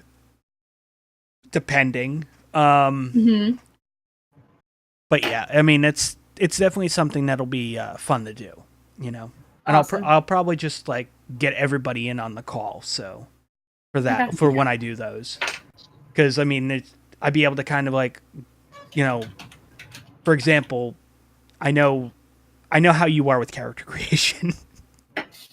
How I am with character creation. I know how Ballin is with character creation. I'm like, all right, we're gonna do character creation, and I just get a look, and I'm like, what's that look for? It's just like, how many characters do you need?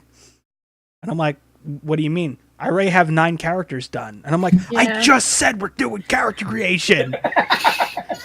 I'm already done. You want to just give me some? No. I mean, my characters are a little weird, Ray. I know. Yeah.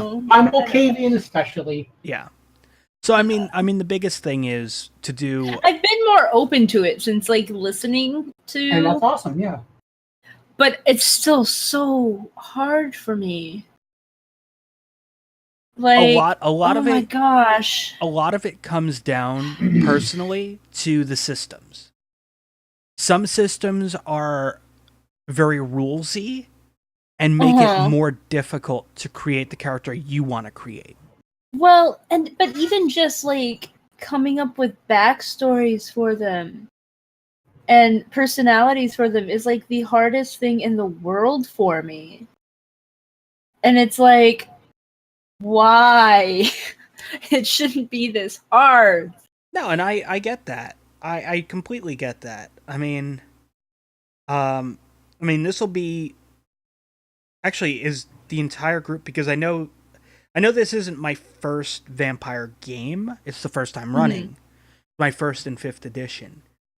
But Ballin, you have not played vampire before, right? Never. I have owned the books, but that's it. And the books are so well written. Jesus. I love them. And they're gorgeous. Yeah. Yeah. The art. The art is fantastic. The art in the new book is a mix between like the standard art that they would do in the older books and photographic art. So it's actually really cool. Like they hired LARPers. Let's be honest. Yeah. Nice. Dude, I would love to make cosplay costumes for art books, for I'm going to go back a moment to the RPG books. Because I don't know what possessed me to look for this, but I'm on Amazon and I'm looking at Stan Lee pops. How much are they? The cheapest is the Guardians of the Galaxy Stan Lee number 281. This isn't a chase, this isn't a rare. It's $80. That one was pricey to begin with. Yeah, but that's the cheapest. Yeah. I want to emphasize that. Yeah. The most expensive is the Chrome Stan Lee at $975. Yeah, that sounds about right. Yeah, I'm just saying though, woof. Yeah, I'm actually pulling it up on Pop Price Guide right now. Yeah, the Funko Pez dispenser Stan Lee is $28.40. The Dwarves is $64. God damn. Actually, the on Pop Price Guide, I can get the Zendarian Ladies Man Stan Lee from Guardians of the Galaxy number 281 for $24. Jeez. I can get the Stan Lee Dorb for $18. Damn. General Stan Lee from Captain America for $50. Smithsonian Guard Stan Lee for $41. That's not bad. The Gold Stan Lee for $155.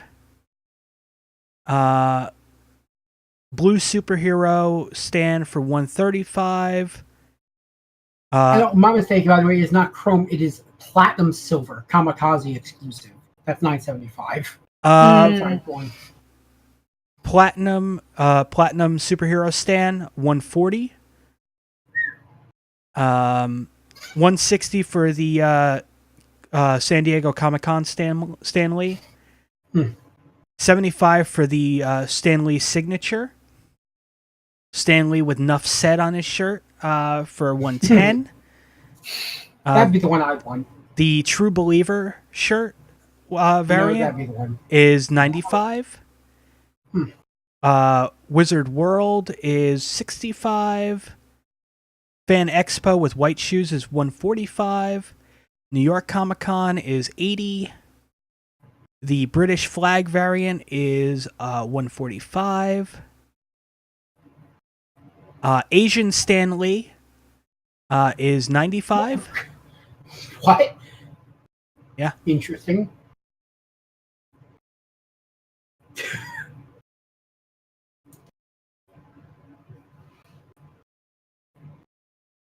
Kamikaze Stan Lee $65. Supercon $85. Supernova is $135. The green Asia Stan Lee is $41. The red is $30. Fan Expo red shoes is $95.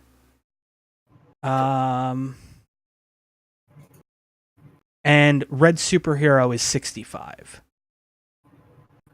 So I mean, like, like I said, on Amazon they're expensive right now. Yeah, don't get them on Amazon. Yeah. Well, I'm just saying people jacked the prices up recently. Is my point. Stan Lee superhero gold metallic signed. Ooh. $200. Yeah. So I mean, yeah. Sorry to interrupt the whole World of Darkness stuff, but just that I was looking and I was like, what? I just found a Grail pop. Oh. Pop Vinyl Pop Stanley Superhero Red Metallic. Ooh. They only made 12 of these. Ooh. $2,700. Damn. Yeah. Yeah, if I have lottery goals. If I ever got lottery, I would get one of each stand. Yeah. That would be my goal. No, I'd get two. One to put away and one to have open. Here's a Middle East Film and Comic Con version of the Captain America Stanley General for $16. Estimated value. Yeah. That's pretty cool. Yep. I might just do that, honestly. Yeah, and then they show like the listings on like where to get them too. Yeah. So, the last sales on them rather. So. Yeah. So never pay. Oh no! Never pay Amazon prices for. Especially if, like me, you're the kind of person who doesn't need the box. Yeah. I would be okay with an unboxed one getting off of eBay for cheaper, for example, or if the box were damaged or something. So I'm looking at my pop collection right now. The value in the last 2 weeks, since I've uploaded my list onto Pop Price Guide, has fluctuated between $450 and like $550. Ooh. Right now it's at $468, so it's kind of gone down in price on some of this stuff. Yeah. Right now the pop that if I were to sell it would get me the most money is my standard leather face for $31. The Doctor Strange Ghost Rider, which was a convention exclusive, which was also sold through Hot Topic, which thanks to employee discount I got for $8. Sells for $22. Wow. Yeah. I own 3 pops. Well, no, technically I own 4. I just don't have the 4th one yet because it's a pre-order. Which one? The pre-order one, that's the Voltron one that I did in Voltron. Oh, the Amazon exclusive one? Yeah. The Amazon exclusive one that I got in. And you will feel very happy about this, Ray. Last week we had gotten our Voltron pops in. Yeah. Pidge was the first to sell out. Yay! Yeah, go Pidge. I do need to get the actual. I do need to get Pidge and Lance and all. I need to get all of them. I need to get. I would say go to like Hot Topics are trying to keep them in stock, so there's that. I'm and they also not have able to currently, but understandable. And they also have the exclusive Shiro Glow in the Dark variant. So I currently have 4 pops. I have the Luke Cage with the yellow disco shirt and the tiara, because that's the only Luke Cage that exists. I have She-Hulk in both the costumed and lawyer variants. Those are the only 2 they make. And that isn't like the Dorb. Yeah, and I have Weird Al. Gotcha. I have 37. Yeah. Wow. Nice. Dorb-wise, I have Star-Lord with the Milano. I have Unmasked Jason and Pinhead. The mystery minis, I have Baghead Jason, which came in a mystery box. I also have a Ash vs. Evil Dead keychain thing, which is kind of cool. Actual pop-wise, I got the NES color Jason, 8-bit pop. Civil Warrior Secret Empire variant. Vault Boy Medic. Agent Carter with the Nitramine bomb. Avengers 2 Black Widow. Dancing Groot. Yellow Daredevil. Thanks, Ballin. Doctor Strange Ghost Rider. Doctor Strange movie. Groot Volume 2 Jumpsuit with Patch. Unmasked Gwenpool. Howard the Duck. Miss Marvel Kamala Khan. Rocket with Groot from Guardians Volume 2. She-Hulk, Unmasked Spider-Gwen, Squirrel Girl, Pop Minis Peanuts, which is Charlie Brown, Snoopy, Lucy, and Linus, Aguilar Crouching from the Assassin's Creed movie, Beetlejuice in the wedding outfit, Chucky on the cart from Child's Play 2, Jason Voorhees, Leatherface with the Pretty Woman mask, Lydia Dietz in the wedding dress, Pop Rides, Daenerys with Drogon. Then I also have, from Ash vs. Evil Dead, I have Ash, Kelly, Pablo, and Ruby. I have that whole set, which is awesome. I do have the Fourth Doctor with Jelly Babies, which was the Barnes & Noble exclusive. And I have Tom Servo. Oh, okay. Yeah. Yep. Yeah. So I have this Amazon exclusive Voltron on the way. Mm-hmm. I've got... Which is nice. It's a really nice metallic. Yeah. I've got Nathan Drake. I think it's the Uncharted 4 version. Okay. And then I've got Sora and Riku from Kingdom Hearts. Which Sora and Riku? 1 second, let me go check. Because Hot Topic has 2 exclusive Soras right now. And Ray took off their headphones.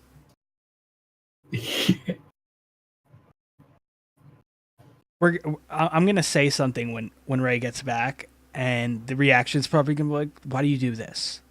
You know, I can't do this right now. Wonderful. Oh, it's gonna be terrific, and it's gonna be talking about pop exclusives. So,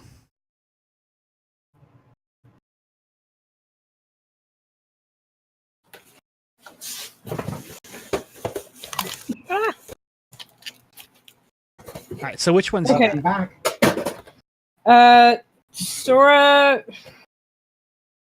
I don't know. It doesn't say anything special, but it's just. Oh, so it's just standard Sora. Okay. Yeah. Yeah.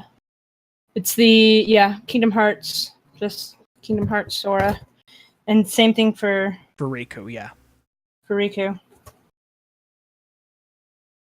Well. But then yes, it is the Uncharted 4 Nathan Drake. Okay. Cool. So last week, we also got some Kingdom Hearts pops in.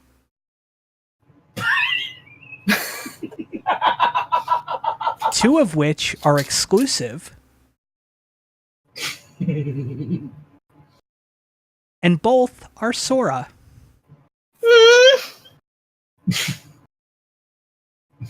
We got Toy Story Sora. Yeah, okay. And Christmas Town Sora. Ooh. I have that game coming on the way. That's another thing that I'm super excited about for this coming year. I have that on pre-order. Nice. Nice. I actually have that with the... I went ahead and got the... I didn't get the big package that they had going on because I didn't really care about the toys. Fair. But you got the deluxe. But I got the deluxe with the art book and the pen and yes, just. I'm pretty sure I got the physical copy. Version because you could do it with just the download to the PS4, and I'm like, no, give me the disc. Yeah. We've actually been getting a lot of Kingdom Hearts stuff in lately too. God dang it, we need to go to Hot Topic again. Yeah, we just got one of the things we got in was Kingdom Hearts slippers that look like Sora's shoes. The yellow Sora shoes. Dude, that would make cosplay so easy. Yeah, it would. Although, I mean, I'm playing the cosplay Riku, not Sora. That's fair. Because, I do not want to style that Sora wig. That's fine. No. We also have an Organization 13 hoodie, a Kingdom Hearts jacket, which is pretty nice. It's pretty nice. I have an Organization 13, like the whole jacket pattern. So the hoodies, I'm kind of like, meh, because I can make just like the jacket itself. I've got a pattern to do that. But a Kingdom Hearts jacket, that's kind of interesting. Me. We've had a couple, we've had a couple episodes where I've waxed poetic about my love for Kingdom Hearts. Mm-hmm. Okay. Good. Yeah, I mean, I've heard a little bit about this, but yeah. Well, no, I know you have. I just wanted to make sure that the podcast realized how much. Ooh, and it's a varsity jacket. I love varsity jackets.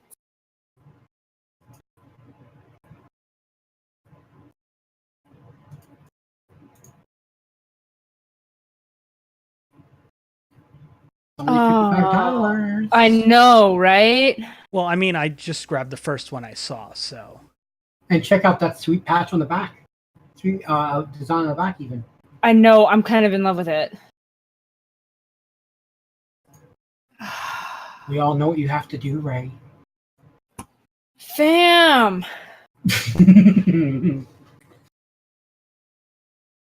What? What did I do? I didn't do anything. I did nothing. Okay, so the pop version of Toy Story Sora is so much better than the Toy Story Sora toy that you get with the, like, pre-buy of the game. Yeah. In my opinion. Like, I'm sure there are people that thought that was super cool, but I think it just looks janky. Personally. Which is why I didn't buy it, which is why I just got the deluxe version. I mean, this isn't... Ooh. I mean, this Red isn't... one's nice, too. This isn't exclusive. Yeah, is not an exclusive, but I know that's something to be kind of cool for you as well, pop-wise. Yeah, I mean, ooh, he's really cute. What happened?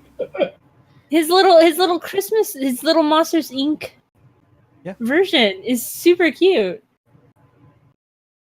Oh my gosh. Goodbye wallet.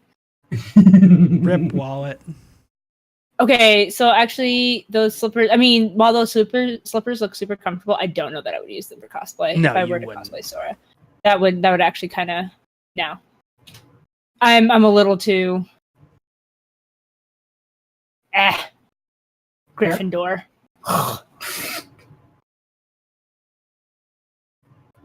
I mean, they got you covered in all the other ones too, so... Do they have Hufflepuff? They should. Because every time I go to Hot Topic... We sell tons of Hufflepuff and Ravenclaw shit. Okay. Well, my Hot Topic here either never has them in stock or doesn't bring them around. Are you talking about the sweater or... Anything. Well, okay, no, I say anything. I did get a really cute pair of earrings, and I finally found a Hufflepuff tie. So I do finally have a Hufflepuff tie. Ooh. So I'm just gonna have like all the track jackets. And need something to go with.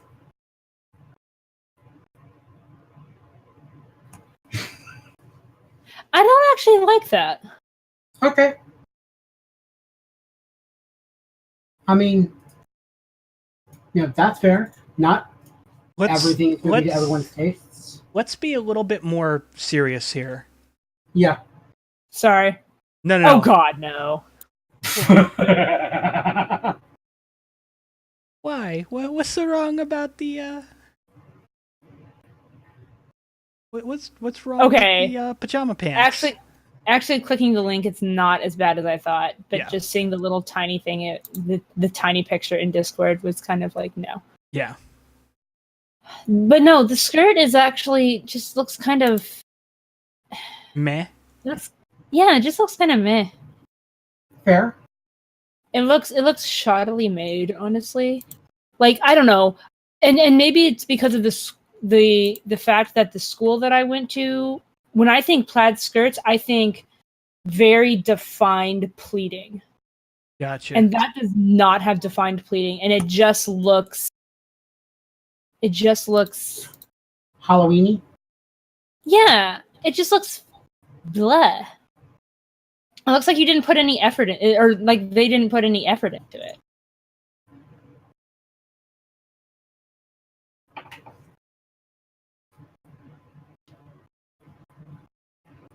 Gosh. We're just flooding you with Hufflepuff. You are. Yeah. You are. Ooh. Okay. I wish some of this stuff would actually show up at my Hot Topic. Like something like this. I do like that cardigan though. So one thing I will say, being an employee of said company, if they have it on the website, they can order it for you. And you go, well, why would I want them to order it for me when I could order it myself, right? Shipping. Yes. Shipping is a big thing. First off, you can have it shipped to that location, which is free, which is great. Or from the store, you can have it shipped to you for a discounted rate. Oh, okay. I know with, at least in my area, it's what is it, $1.99 for shipping. Oh wow, that's not bad. Yeah, no, not at all. So yeah. Okay. They have a lot of Slytherin, and a lot of the store that is in my area has a lot of a lot of Slytherin and a lot of Gryffindor stuff. They have a little bit of Ravenclaw. And then Hufflepuff, it's like the super bare minimum. And it's incredibly distressing. Oh my gosh, I love that denim jacket. I kind of want that hat. I adore that denim jacket. Oh my gosh. But I kind of like this hat a little bit more.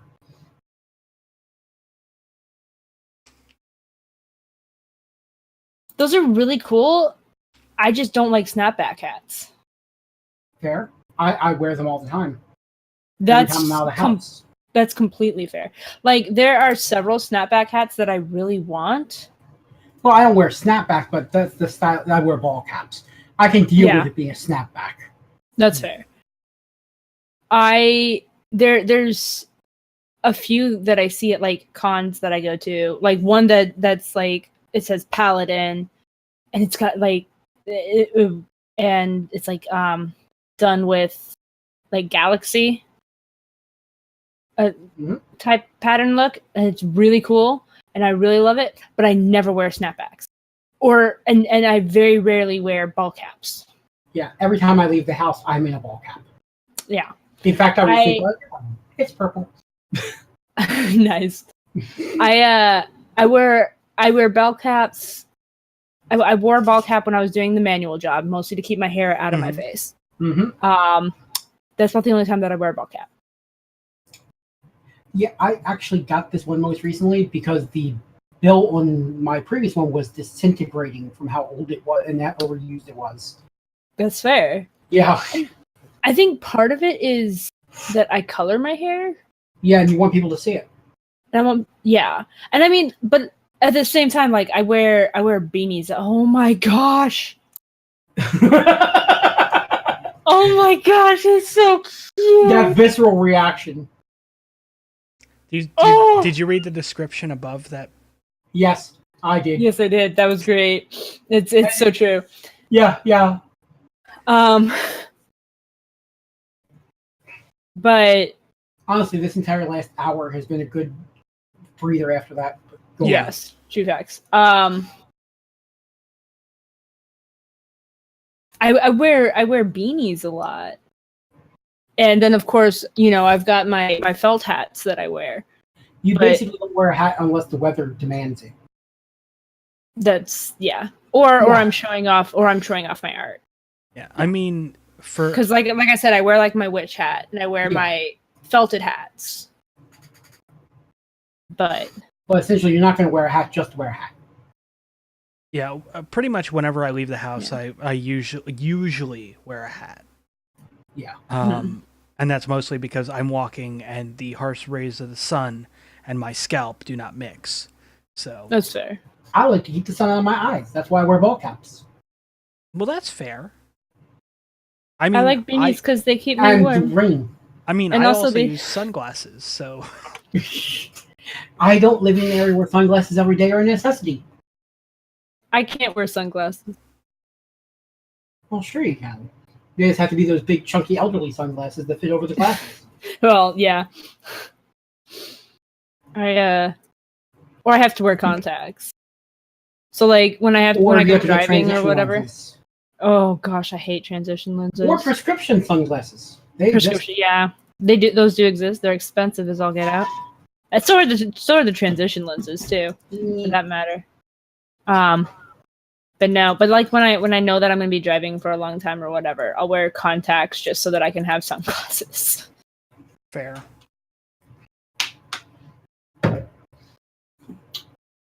That's fair.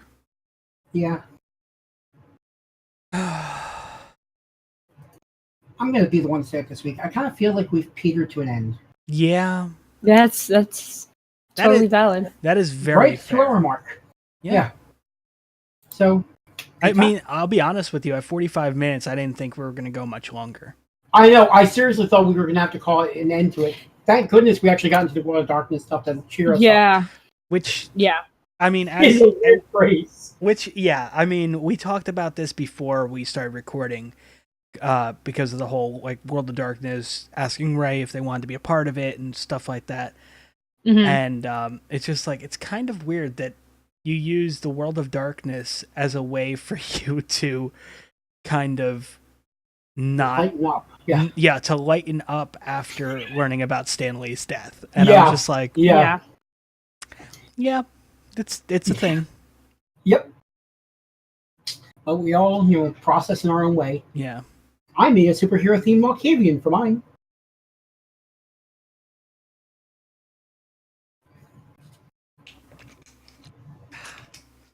But anyway, I'd like to thank each and every one of you for tuning in for another episode of Pod Errors. Hopefully you process your grief as we processed ours. Yes, Mhm. we each process grief differently. As you may know, Yes.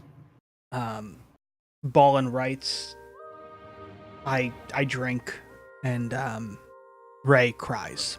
So Pretty much. Well, And I then did a little escapes bit of into crying, and books. I did a little bit of crying, and I'm not ashamed to admit it. yeah. Yeah, I mean, I'll be honest, I did some yesterday too, so. Oh, Yeah. yeah. And I mean, today I'm just like, there's times, like, when I was reading the Kevin Smith thing and whatnot, I almost lost it. But, Yeah. I'm actually genuinely surprised I only used 3 tissues from my stack.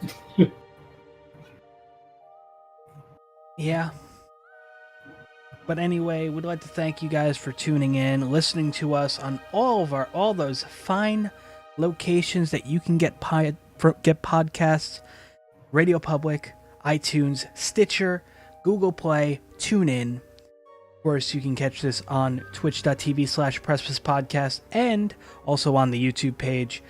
I actually created a playlist. It is now it's hosted on the Precipice Podcast Network YouTube channel, but you can, to make things easier for people, because I have a vanity URL and that network doesn't. You can go to youtube.com/TheInsanityChamber, and there should be the playlist there for all the episodes of Pod Errors that we've recorded. But anyway, guys, until next time, I'd like to thank our sponsors. I read them at the start of the show. I'd like to thank you guys for joining us. I'd like to thank Ray for joining, and Ballin for joining in. As always, it's great doing a show with you two.